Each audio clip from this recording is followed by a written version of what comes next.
भाग दौड़ की इस दुनिया में हमारा जीवन इतना व्यस्त हो चुका है। हमारे मन में तरह तरह के ऐसे विचार चलते रहते हैं कि वह विचार हमें शांति से बैठने भी नहीं देते हैं। कभी कभी संयोगवश ऐसा समय आता है, ऐसा महसूस होता है कि हम शांत और स्थिर हैं। उसी समय हमारे मन में अनेक विचार दौड़ने लगते हैं। अनेक विचारों के आवागमन से हमारी शरीर जरूर स्थिर रहती है, लेकिन हमारे मन में स्थिरता नहीं होती है।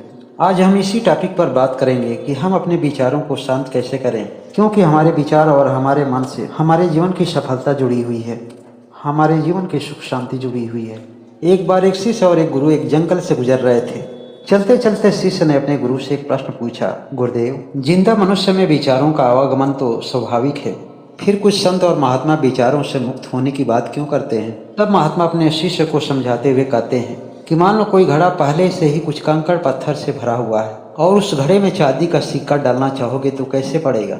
या फिर घड़ा पहले से ही अगर चांदी के सिक्के से भरा हुआ है और उस घड़े में उससे भी बहुमूल्य वस्तुएं और रत्न डालना चाहोगे तो जो घड़ा पहले से ही भर चुका है उसमें बहुमूल्य रत्न कैसे आ पाएंगे? उस घड़े के ही समान हमारा मन होता है, हमारा खाली मस्तिष्क होता है। घड़े रूपी पात्र को खाली करना तो आसान होता है, लेकिन मन रूपी घड़े को खाली करना मुश्किल होता है। जिस मन में पहले से ही उल्टे सीधे विचार भरे पड़े हैं, उसमें अच्छे विचार तभी जगह ले सकेंगे जब गलत विचारों से मन खाली होगा। इसके लिए साधु संतों और महंतों ने, ज्ञानी महापुरुषों ने सबसे सरल और आसान एक ही उपाय बताया है, और वह सरल उपाय है साधना और आराधना। शरीर सुंदर दिखे इसके लिए हम वस्त्र पहनते हैं, समय समय पर वस्त्रों को साफ करते रहते हैं। शरीर की गंदगी को हटाने के लिए हम पानी और साबुन का इस्तेमाल करते हैं, जिससे हमारी शरीर की सुंदरता और कांति बढ़ जाती है। ठीक इसी तरह समय समय पर हमें अपने मन की गंदगी को दूर करने की भी आवश्यकता पड़ती है।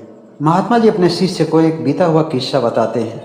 एक नगर में एक व्यापारी रहता था। वह व्यापारी बुनियादी तौर पर गांव का रहने वाला था। वर्षों पहले वह गांव से नगर आया। वह दो भाइयों में सबसे बड़ा भाई था। उसका छोटा भाई किसान था, जिसका बड़ा ही मुश्किल से आर्थिक समस्याओं से जूझते हुए उसका जीवन कट रहा था। बड़े भाई का व्यापार बहुत ही अच्छा चलता था। सांसारिक दृष्टिकोण से उसकी तरक्की होती जा रही थी, लेकिन समय की व्यस्तता की वजह से न मन में किसी तरह की शांति थी और न ही जीवन में कोई स्थिरता थी। कुछ लोगों के जीवन में आर्थिक उन्नति तो दिखती है, लेकिन मानसिक सुख शांति का दूर दूर तक कुछ पता नहीं होता है। अगर साक्षी भाव से देखा जाए तो ऐसे लोगों के जीवन में दूर दूर तक सुख शांति का पता नहीं होता है। उस व्यापारी का समय गुजरता गया और समय के साथ उम्र बदलती गई। जीवन का समय कितना तेजी से निकला, व्यस्त जीवन होने की वजह से उस व्यापारी को पता ही नहीं चल पाया। जीवन शैली दूषित होने की वजह से व्यापारी की धर्मपत्नी बीमार रहने लगी। अब तक तो यही ज्ञान था कि पैसा कैसे बचाया जाए, लेकिन अब चिंता होने लगी कि जीवन कैसे बचाया जाए। अज्ञानता की वजह से लोग यह समझ नहीं पाते हैं, एक अच्छे जीवन से पैसा तो कमाया जा सकता है, लेकिन अच्छे पैसे से जीवन को बचाया नहीं जा सकता है। जब महंगे से महंगे डॉक्टर नाकाम होने लगे तो ऐसे में जीवन की निराशा को कौन दूर कर सकता था? महात्मा ने अपने शिष्य को बताते हुए कहा कि उसी समय उस व्यापारी के घर से मैं गुजर रहा था, उसके सामने वाले रास्ते से गुजर रहा था। तभी वह मेरा रास्ता रोक कर खड़ा हो गया और व्यापारी ने मेरे सामने हाथ जोड़ते हुए कहा, गुरुदेव, मैं आपसे आग्रह करता हूँ, आज के दिन मेरे घर में पधारें, मुझे सेवा करने का मौका दें।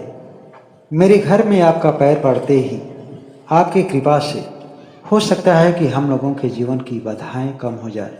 जिस नकारात्मक दौर से हम लोगों का जीवन कट रहा है, आपके कृपा भरे उपदेश से हम लोगों के जीवन में आशा की कुछ किरणें झलक जाए।